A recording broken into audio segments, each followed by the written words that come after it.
Salafalava and welcome to the fourth module of our Indicator Reporting Tool course package that focuses on the key function number 3, updating indicator states. In the previous module, you learned about reporting obligation, what are they and how to add new ones using the Indicator Reporting Tool and a simple two-step process. In the first module, we discussed indicator definitions, and in this module, we will discuss how to update the state of the existing indicators using the Indicator Reporting Tool. At the end of this module, you will gain an understanding on what an indicator state is and how to update the status of an indicator. As the name implies, indicator state details the state of the environment in relation to a predefined indicator. In other words, the state of an environment indicator tells us what is happening in the environment. Trends in the indicators are thus readily interpreted to yield valuable information about important aspects of the environment. For example, using the indicator definition for protected areas will allow you to report on the status for protected areas in the country. To update the state of an indicator, you click Update Indicator States button from the home page. A help text pops up to tell you that this particular tool will allow you to create or update the actual condition of an indicator. 2. Confirm your selection with the Update Indicator State button.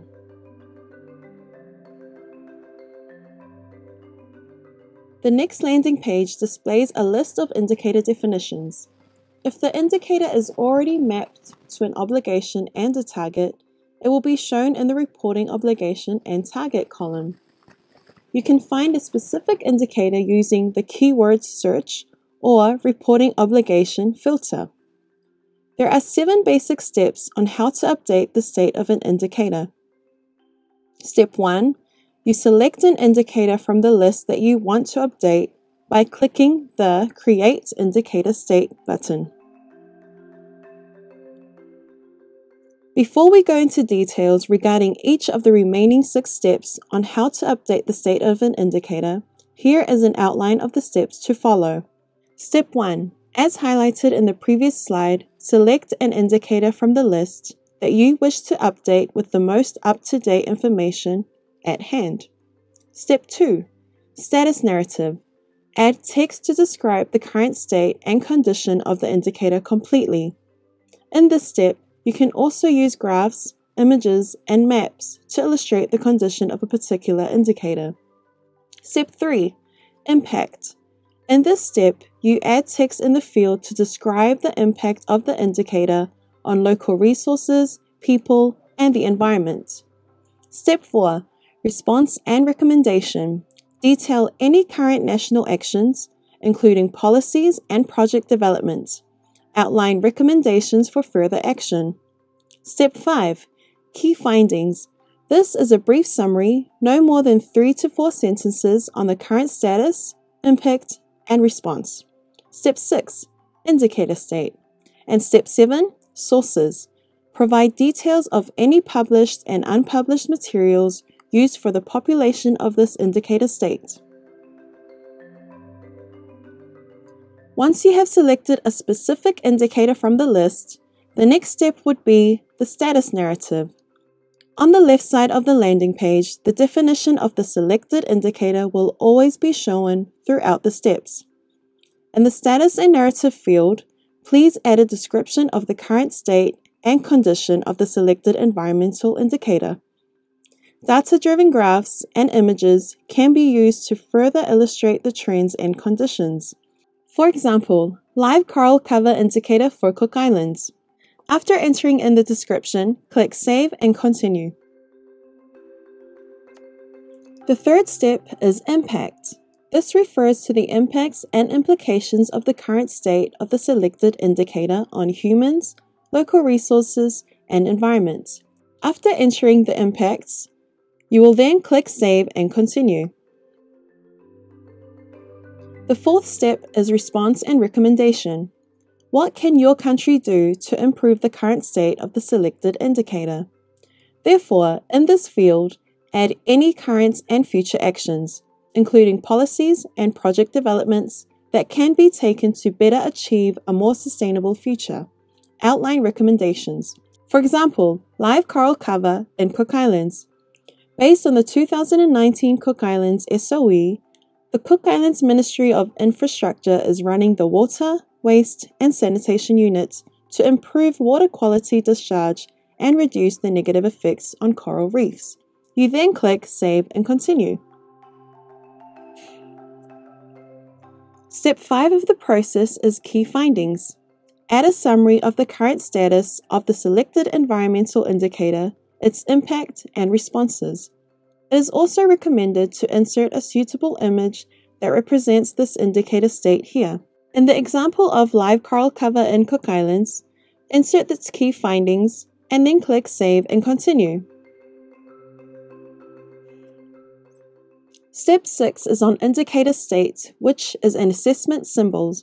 Select from drop-down options to rate the status, trend, data confidence for the indicator, and select a year in which the state is valid for. Status. Based on available data regarding the selected indicator, at what level, good, fair, or poor, that the indicator meets a given standard for healthy ecosystems and environments. Trend. What is the state of the environment related to this indicator? Is it improving, deteriorating, stable, mixed? Sometimes it is better, sometimes worse off if there is no change. Or is it unknown, which means that not enough data exists to determine the trend? Confidence. This could be high, medium, or low. This simply refers on the confidence level on data and geographic coverage. High. Data is of high quality and provides good spatial and temporal representation. Medium. Data is low quality, geographically sparse, or limited temporarily. Low. Data does not meet any of the above criteria. The year by which the data used for this indicator state was valid. You then click Save and Continue. The last step is on sources. Add any sources of information provided to update the state of the selected indicator. Click Save and Review. At the end of the 7 steps on how to update an indicator state, an updated indicator sheet appears with all the information that was used to populate for you to review. If there are any changes or corrections needed to be made after you saved, click Update and it will take you back to the 7 steps as previously explained. You can also download the indicator state sheet as a report by clicking Export to Word. And now we are going to have a live demonstration of the indicator state function. Hi there. In this video, we'll be looking at indicator states, how we can create, update, and manage them. We can go ahead and start by clicking on the Update Indicator States button. And again, to confirm. There are 7 steps required in updating or creating the indicator status. So, in step 1, we'll have to select which indicator we would like to update its status, provide for it a status narrative in step 2. In step 3, we'll have to list down any impacts. And in step 4, we have response and recommendations. Step 5, we'll need to list down any key findings that we may have. Step 6 is where we actually update the current indicator status. And finally, in step 7, we list down any references and sources that we've used. To the right of this informative pane, we have a table that showcases all of the currently existing indicators that we have in the system. In the first column, you can see the name of our indicator. In the second column, we have any reporting obligations and targets that our indicator may be mapped to, and this mapping process was covered in a separate video. For example, we have our wetlands indicator here, and we can see that it is currently mapped to these 3 reporting obligations. And more specifically, under those reporting obligations, we can see the specific targets that the wetlands is related to. Finally, The third column will showcase an indicator state. Any indicator without a state will have a button that says Create Indicator State, which will allow us to go through that process of updating all the information required. If it already has a status, we'll see the current status.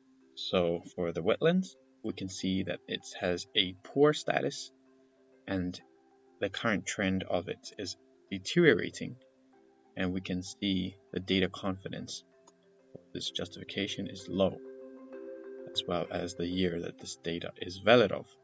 So to begin, we can go ahead and scroll through our list of indicators and select one that we'd like to update or create a status for. We'll go ahead and update the status for live coral cover. So we can come here to the right hand side and we can click on Update Indicator State. This will bring us to step 2, which would allow us to provide a status narrative for this indicator. And here we can provide any text, image, graphs, or maps that better explains the status of this indicator. Once we've done with providing all of that information and we are happy with what we have, we can go ahead and click on the Save and Continue button, which will bring us here to step 3, where we can describe the impact that our indicator state has on local resources, people, and the environment. Once we've provided that information, we can go ahead and click on the Save and Continue to move on. In step 4, we'll be able to provide the response and recommendations, if any. So this is where we can detail any current national actions, including policies or project developments, and outline any recommendations that we can for further action that can be taken.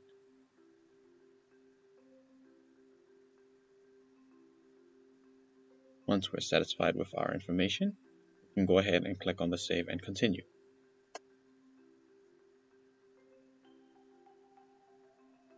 In step 5, we need to provide the key findings, which is basically 3 to 4 sentences summarizing the current status, impact, and response of this indicator. In step 6, we'll be able to provide the status, trend, confidence level, and the year valid. And it's where we explicitly set the current state of our indicator. So under the status, we can see a couple options. We have good, fair, poor, as well as fair to poor and good to fair. Currently it's at fair, but if we had a more current survey that says otherwise, we can go ahead and click on the drop down and change it accordingly. Example, we can change it from fair to poor. And we can say that we have a clear trend and it's not mixed, it is actually deteriorating, and set it accordingly. Finally, we can go ahead and set the confidence level to high based on our most recent data, and we can set the date that it was valid for example 2021. Then we can go ahead and click on the Save and Continue, which will bring us to step 7. And it is here that we provide all of our sources and references that we've used throughout this process of updating the indicator status. Once we've done that, we can click on Save and Review.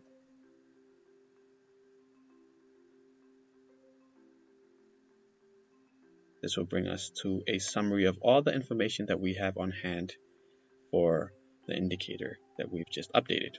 So at the top here, we have the name of the indicator, live coral cover. Next, we have all of the reporting obligations and targets that our indicator is mapped to.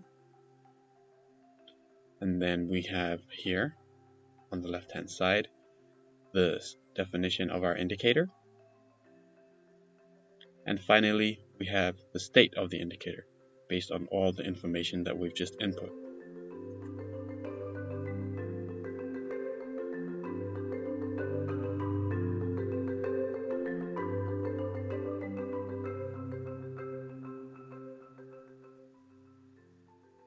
And that's it.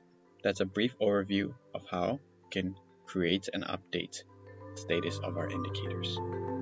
Thank you.